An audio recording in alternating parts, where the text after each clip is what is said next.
Dan RadioStyle. Hope everybody out there's having themselves a great day.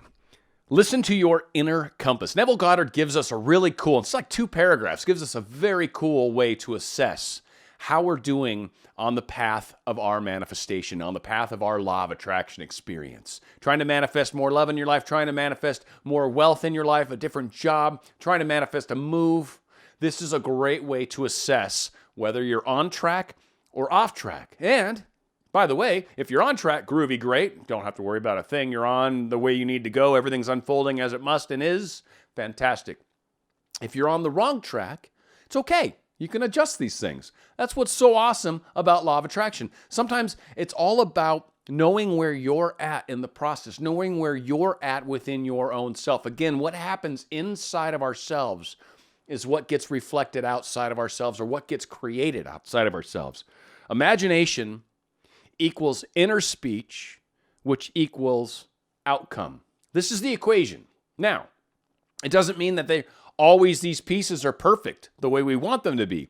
So if this equation gets a little out of whack, if the middle part maybe gets messed up, maybe your inner speech is jacked, then your imagination's working great, your inner speech sucks, and because of that, your outcome's going to have a problem. Now, you could have a lot of imagination going on. You could have a lot of inner speech that seems positive going on, but for some reason your outcome's not playing out. I would say give it a little longer. You're probably on the right track. Seriously. You're in a good place. And most likely, based off of this equation, you should feel good. And what I mean by that is when your imagination is in line with your beliefs or in line with your expectations, your outcomes tend to work out the way you want them to. It's just the way it works out. When your imagination and your inner speech don't match up or don't agree with each other, you tend to have a disharmony, a disunity. You tend to have little arguments inside your mind. You tend to find yourself constantly having to reassure yourself that things are good, that you're good enough, whatever. You're constantly having to try to do affirmations. Maybe you're constantly feeling like I need to do these techniques more and more. Maybe a lot of the times we even question whether or not we're doing the techniques right. When we're out of alignment within ourselves, we will find that we feel out of alignment or out of sorts with what it is that we're trying to create. It's an assessment. It's a self-compass. It's not a judgment. There's nothing wrong with it. And if anything, it's how it's going to help you find the answers to your own manifestation woes. Now, if everything's working out perfect, you're one of these people that just likes my channel, I love you and thank you, and you're like, yeah, I'm already doing that, sweet, good. And if you're one of the people that's frustrated right now, okay, listen, we've got some things to check out. Let's listen to a couple paragraphs of Goddard. Let's hunker down here for a second, because I tell you, there's a way through this, and there's a way to improve this. Without a doubt, there is a way to improve the outcome of your manifestation. The third part, right? You're doing the imagination already. There's something going on in the middle ground. Let's get that figured out. Every stage of man's progress is made by the conscious exercise of his imagination matching his inner speech to his fulfilled desire. Because man does not perfectly match them, the results are uncertain, while they might be perfectly certain. Persistent assumption of the wish fulfilled is the means of fulfilling the intention. As we control our inner talking, matching it to our fulfilled desires, we can lay aside all other processes.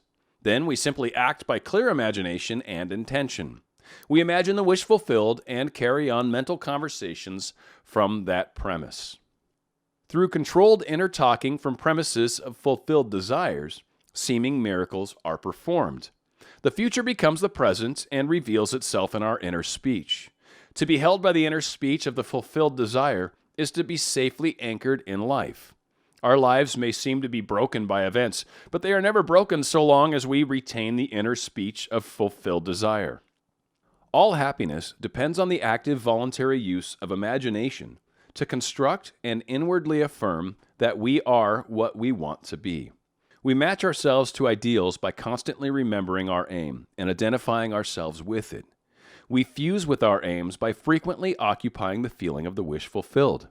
It is the frequency, the habitual occupancy, that is the secret of success. The oftener we do it, the more natural it is. Fancy assembles. Continuous imagination fuses. Now, one thing I want to point out, and many would read, we match ourselves to the ideals by constantly remembering our aim and identifying ourselves with it constantly.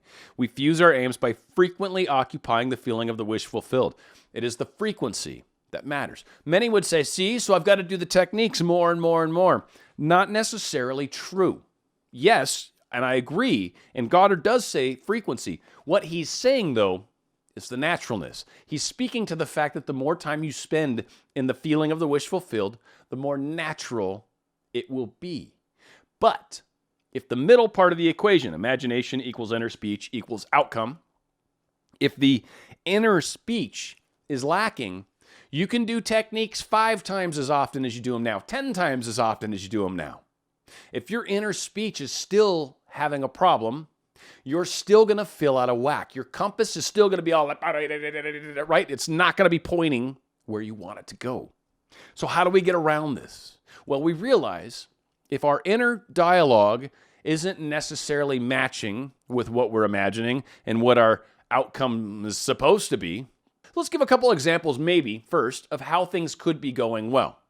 Now, maybe I've got the belief that my life is expanding. I'm consciously making more, like expansion of my YouTube and expansion of my other career and just expansion, and there's more revenue coming, right? Like general thoughts and practices, right? And I constantly have an inner dialogue. It's like, yeah, everything's working out. Money tends to flow to me in all sorts of interesting ways, always in the right place at the right time. My timing in life is amazing. It's just awesome. So that's my inner dialogue. And then my outer reality, green lights happen all the time, tend to bump into the coolest people in the coolest places, tend to miss all the crowds, tend to miss the traffic. Like everything's groovy and great. Life tends to play out beautifully. So my imagination suggests that life's awesome. My inner dialogue suggests that life is awesome. And my results suggest that life is awesome. It's pretty solid. There's no big concerns with it. Where we oftentimes will fall short, though, is we'll say, all right, well, I'd like to manifest more money, more career.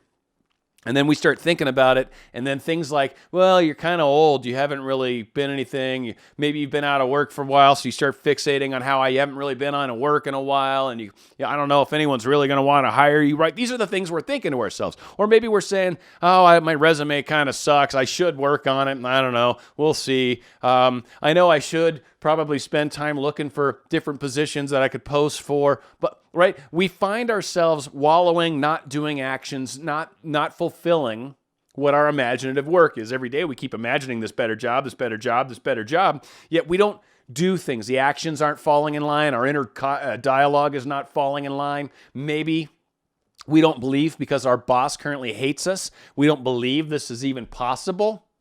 So in those standpoints, we have an inner dialogue that suggests that things aren't right. So in these cases, we've got to look at what is the thing that is blocking me. What is the thing that's causing me to not feel natural about it? What is the thing that's causing me doubts? Is it because the boss is angry with me? Okay, well, let's deal with that. What's our inner dialogue about our boss? Let's start changing that. Let's start revising that. Maybe you and your boss, you're amazed at how much better you guys are getting along right now. It's really amazing how my boss is actually giving me more and more responsibility and truly trusting me with larger and larger projects. It's really awesome how my boss and I's relationship has seemed to have gone from, like, it's just improved amazingly in such a short period of time. You see how I caught myself? You guys probably hopefully saw that. Just start imagining a better situation with your boss if that's where your problem is. If your problem's in the fact that maybe you're needing education, we'll start working on the fact I've got a lot of experience. I've been doing this kind of work for a while. I bring a lot to the table because I've got other markets or other concepts, other businesses, other ideas, experience behind me, which gives me this kind of largeness to me. Whatever. Come up with your phrase. Come up with your sentence. Come up with your thing. Understand that your middle ground, and I don't mean middle ground from the standpoint of what I usually use, where you imagine and then you're at the place where the wish is fulfilled, and then what the hell happens in the middle. What I'm talking about is the middle ground in between in our day, the moments between, if you will. And sometimes we've got to make sure to pay attention to what our compass is telling us. Understand that there's either a belief, there's some sort of unnaturalness, there's some sort of thing inside of us, inner dialogue, something. It's coming up somewhere that is keeping you from your goal. Your desire is one thing, and your mental dialogue is another. And if your outcome is not good, you're going to start to feel bad. You're going to feel like things aren't working out quite the way you wanted them to. So if there's a problem, it equals some sort of inner speech, which equals some sort of belief. If there's some sort of bad mojo, bad feeling, not feeling like you can make it, not feeling like there's a possibility within this individual, let's look closer at it. We got Ho'oponopono if you need to sort of try to put a little more of a positive spin on it. You got things like astral letters if you need to worry about doing any sort of forgiveness. You've got pruning shears of revision from Neville Goddard that talks about how you can literally revise a situation and help modify it to a more positive outcome. There's always a way forward. There's always some sort of law of assuming, some sort of assumptive process that you can use that gets you in a better place, gets you believing, gets you feeling more natural. When you're feeling more natural, you're doing the imaginative work, now you feel good. The middle part of the equation's solid. Now guess what? The third part of the equation takes care of itself. That's the beauty of it. First part's easy. Imagine it living in the wish fulfilled. It's not how you're doing the technique, folks. That's not the problem. It's the during the day, the 80% of the day where all your mind just kind of rambles on and does whatever it wants, and we're not paying attention. We are not stewards of the horse within our mind. We are not being stewards of our thoughts, feelings, and beliefs. And one of the best things is to acknowledge when I'm working on something and I've got some sort of disharmony, that's a gift showing you what you can fix, what you can resolve, where your inner struggle lies. And once you address that inner struggle, once you address that inner demon, once you give it a love, give it some hug, realize it's okay, realize you're doing it, and stop, that the third part of the equation works itself out every time. Keep doing the work. Work on the middle part. Listen to your compass. If you're not feeling good, fix it. You got this. This is your life, your manifestation, your movie. Let's make it happen. It's Dan Radio Style.